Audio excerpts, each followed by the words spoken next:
everybody, welcome back to Sprueverse. Today's episode is about a resin kit again I wanted to share with you.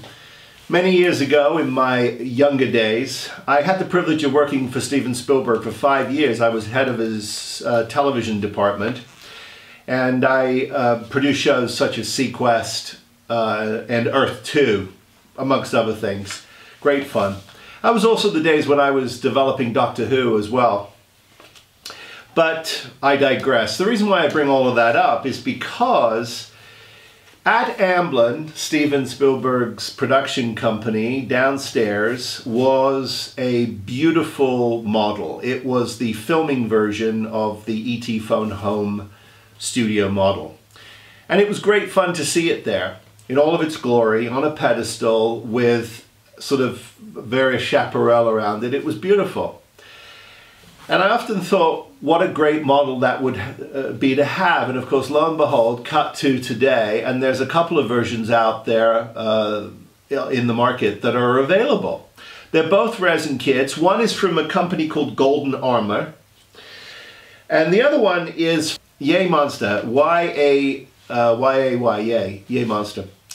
And they're competing kits. I know that the Golden Armor kit got some negative reviews early on, but there's a repop version of it, which I have, and Christopher's done an incredible job, I think, cleaning it up and really improving it. And that's the kit I wanted to share and show to you today. Now, the other kit, as I said, is from Yay Monster. They're both available online.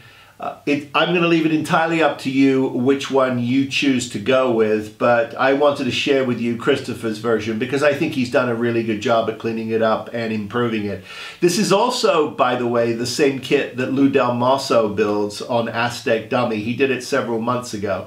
Now, I think that his particular kit was missing some parts and Christopher was improving on the parts as they went along, and so probably sent Lou some new some new updated cleaned up parts. But anyway, Lou's build is amazing. Now, he did have some trouble with the paint work, and that's worth checking out, and we'll talk a little bit about that today. The other thing I should mention to you is that resin kits can be a little tricky. Again, reminding you, please, please, please, if you are playing with resin, make sure that you are properly protected, that you have a good respirator and you have eyewear when you're drilling or sanding this stuff. It's nasty. You don't want to breathe it in. If you can be outside, that's even better for the sanding and the drilling, and then for cleanup, bring it on in. Make sure that all the parts are washed thoroughly in warm, soapy water. I use Palmolive. That will get rid of any release agent that is on the kit. The other thing you can do is once you've done that and you bring it back to the bench, when you're doing your final cleanup, just go through it all with a little isopropyl alcohol just to be double sure before you go ahead and put a couple of coats of primer on it when you're ready to do so. The Duplo filler sander is what I recommend, and I think that will sit nicely on this model. You are going to have to do some filling, a little puttying and cleaning, as I said, but that's part of the hobby, and it can be a little tedious sometimes, but I enjoy it. If you've never done resin before, I don't recommend starting with this kit. It's quite complicated. It's probably at a skill level of, I would say, between 5 and 6 on a scale. So if you've never done it before, don't try it. There are a couple of kits. There's a Polar Lights kit that is on the market. It's a resin kit from of the executive officer Kane from Alien, and it is a beautiful. It's a beautiful kit, and it is all cleaned up for you with plenty of instructions and ready to go. Great fun to paint. Great fun to put a little light in the alien egg, and that's a great one to start with to get you sort of used to working with resin. Check it out if you want to play in the resin world. Anyway, let's take a look at Christopher's kit. This is the dome top of the ET ship. Now, it is quite clean. There is a little bit of surface stuff that just needs a little light sanding, but by the time you have put a couple of coats of primer on this, you've put a nice seal a coat of black gloss paint on here to before you put your metal paints on, you'll be fine. All CAD is probably a great way to go to try painting this. You could also try Vallejo's metal colors as well. They're pretty good. I wouldn't recommend a rattle can. I just wouldn't. Now, but the object of the exercise is to give this a metallic look and feel. But I think if you're careful and you go slow, you should be able to do it with either one of those. It is resin, as I said, it's poured, so you're going to have to do some drilling and a little bit of cleaning up. Especially if you're going to light it, you're going to have to do some drilling. But that's the dome. You also get the antenna for the top. There it is, the antenna for the top. You get all the feet and the lights. And he also has done a really nice job on this is the armature for the feet with plenty of holes for lighting. And I'll show you that in just a second in more detail with PhilCam. There are a couple of fan blades, I call them fan blades, that will go on this model. One of them has some really nice hieroglyphics on it. It's very clean, it's very crisp. I'll show you that with PhilCam here. You can see that he's done a really nice job on this one. Yes, it needs a little cleaning up, but all resin kits do. But the hieroglyphics are really clean, they pop, and they do not require a tremendous amount of puttying. So he did a nice job there. And then the way this sort of goes together is kind of fun. Here is the very bottom of it. Now this has a very nice rough texture. It's going to be fun to paint. I'll show you the texture on PhilCam because I think it's worth it. And you can see that it's got a really nice texture to it. And this will be fun to paint. Again, on the inside you can see it's been hollowed out nicely. I guess some of the older versions weren't hollowed out quite as well. So he's cleaned that up, and that's certainly appreciated. And again, there is a little bit of puttying work to do, but since this is a very rough surface, that won't be a problem. Lots of fun to paint though, because you can really age this and stipple it with the browns and the greens, a little purple. It'll be great fun. It's got some nice detail internally here, and this fits on the bottom of the kit, and like such. And then I believe you've got your hieroglyphics band that goes on, and then you've got your I think, yeah, you've got your ring that I think drops on like such. Hang on, let me make sure I got this right. That's probably the way that goes. And then you've got your dome that is going to go on top of that. I think, hang on, it's this one, and it is this one, and then the dome, like such. So that'll be great. And they also give you the engine cowling base, which looks pretty cool. Let me put these gently over here. This will drop into the bottom here like such. It's upside down at the moment, but you can see that that's the way that'll go. Lots of fun detail, tons of room for lighting, tons of opportunities for lighting. The beautiful, funky the lights that will go around the outside of this kit, they'll go in like this, and they are beautifully done. They need a little bit of cleaning out, but the lights will go in here nicely. There's a little bit of gunk on the sides of these that need to be cleaned up, but nothing terrible. And you get all of those. The other thing that you get is you get this lovely bag of detailed parts. You've got your ramp, which has got already pre-inked grading, which is greatly appreciated. He's done all the work on that. He's worked really hard, guys, to improve this kit and make it worthwhile. He really has.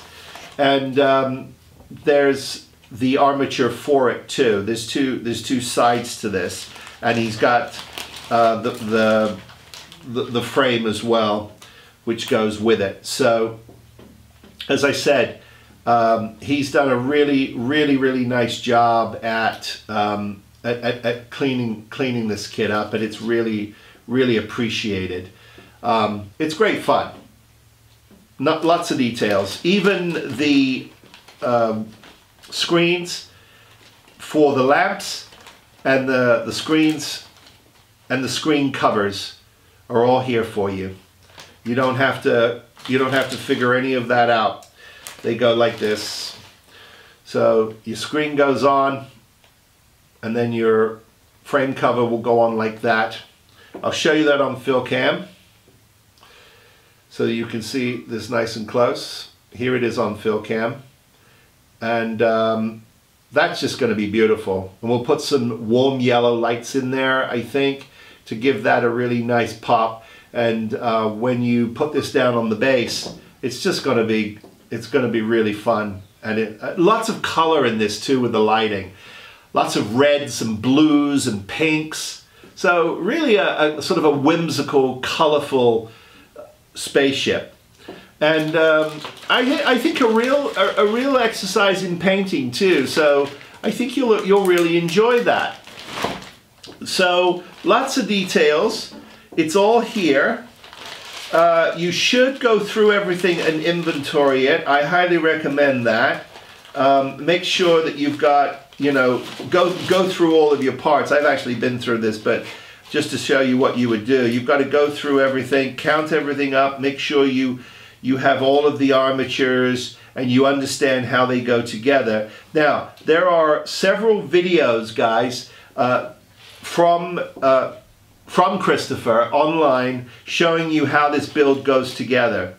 So you should not run into any trouble. There's also Lou Del Maso's video as well, and he will help you go through this and make sure that you get it put together. Again, a little bit of cleanup on the resin, but that's to be expected. The nice thing about this kit as well is that all the wiring is supposed to be exposed on these armatures. That was part of the whimsy of this kit.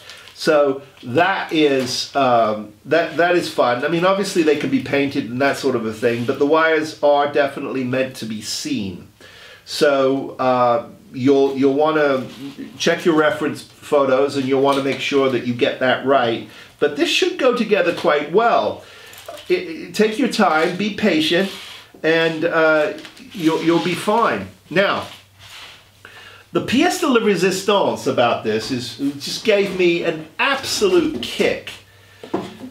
Is Christopher included, and I don't know if he's still doing this, so I don't want to get into trouble by showing you these, but I think they do come with it. A name plate for your pedestal, which is really terrific. It's plastic, but it's really clean. He gives you this, and he gives you, I kid you not, 4 ETs, all in scale, all 3D printed. These are awesome. Now, you got to be really careful with them so you don't break them. But for the love of God, man, this is just too adorable. They're just too adorable. I'll get them on PhilCam for you so you can see what I'm talking about. But the detail on these are just exquisite. Absolutely exquisite. And he's given you several in different poses. Here they are in their little thing. I don't want to take them all out because I'm concerned that I'm going to break one of the fingers. They're pretty good, but you've got to be really careful when you're manhandling this kind of thing because you don't want to break it. But these are great, And these will go into the diorama. Now, I'm going to put this in a diorama. I don't know if I'm going to do the complete build on the channel, because as I mentioned, I'm not really into that. There are plenty of guys, talented guys, doing that and doing a lot better than I can. But I just want to share the world with you, as I keep saying, and also telling you what's out there, telling you what's on my bench, and just talking a little bit about those things. But I will, as I said, be building some things as we go through the universe. There's lots of plastic kits, styrene kits that I'll be diving into as well, sharing with you why I like them and what I think the challenge is and whether I think there's value. There's tremendous value here. As I said, there are two versions of it. There's Christopher's version, a golden armor, and there's Yay Monster's version. There is a lot of chatter on the web about which one is better than which. I know. I don't want to get into that. Everybody's entitled to their opinion, and you should do your own due diligence and figure it out. But this is the golden armor version, but it is the new and improved version, and Christopher's done a really good job, as I said, putting it together. Now, I don't get paid to say this, guys. Every kit that I show you, every tool that I share with you, every paint can that I talk about, I've paid for with my own hard-earned cash. And the reason why I like that is because we are a test kitchen here. And that's what I like. I like the idea of saying, hey, I bought this or I bought that, and I really think that you should try it, or I had trouble with it, or I had difficulty because of this or because of that. And I hope that's beneficial to you and you get some value out of it. I will put information on both these kits in the description, and I hope that you check one of them out. They're definitely worth it. It's the ET Phone Home model, and go for it, because I think it deserves a place on a shelf in anybody's collection. So anyway, that's a brief look at the ET Phone Home resin kit. I hope you enjoyed this, and I want you to stay safe, be healthy, and build something, and I'll see you soon. Take care, everybody.